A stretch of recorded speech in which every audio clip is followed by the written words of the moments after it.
And here now is Donald Lane, a former Secret Service agent who is also the CEO of Python Security Consulting. Good afternoon, sir. How are you? Doing well, Nick. Good to be with you again. Ryan, it's good to have you with us as well there. I want to talk to you about this report that was just released this morning, and it found that the Secret Service denied or did not fulfill at least 10 separate requests from Mr. Trump's detail about bolstering his security. Why do you think there was such a disconnect? You know, I'm interested to find out exactly why. I can speculate. I hope that it had nothing to do with any type of, politics that were involved. You just simply can't have that in an agency like that. However, I think it had more to do with a lack of resources, to be quite frank. And I think that as the campaign went forward and there were extra protectees, the service was overwhelmed in terms of requests for additional security, and we're unable to fulfill that. And Donald, we have since the investigation and since that incident, we've heard different instances and reports of a lack of training for officers and security agents as they move up the ranks. We've heard about a depletion in the number of agents who are available. You have firsthand knowledge of all of this. One of the things that stuck out to me most with this report is the reprimanding of these 6 different agents. You and I both know how a chain of command works.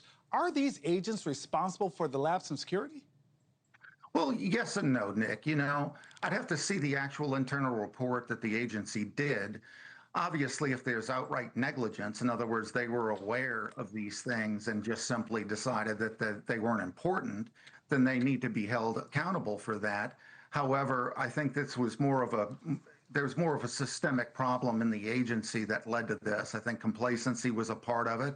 And then, frankly, you know, the agency went, not that it's an excuse, but it's just a fact. You know, September 12th, 2001, the Secret Service went from 20-something protectees to 45 protectees, about a double in the amount of protectees. And I know for a fact that, certainly the money didn't double, the budget didn't double, manpower didn't double. So, the bunch of issues contributed to what happened in Butler. That, Donald, and the nature of attacks have changed as well, because we're talking about these lone actors. This kid was a straight-A student and comes out of nowhere with a rifle aimed at the president of the United States. How do you prepare for something like that? Yeah, I mean, well, that's what the Secret Service needs to do, is to prepare for any eventuality and anybody coming out there, whether it's a lone gunman like this or a more complex, international plot. So the Secret Service prepares by doing their job and not doing what happened in Butler on the day that this occurred. That's for sure. Donald Lane, less than 30 seconds. You still have faith in the Secret Service to protect our commander-in-chief? Absolutely, Nick. Yeah, I have faith that the service is going to rebound from this, is already doing what they need to do to fix these issues. I know agents take this extremely personally. It hurts.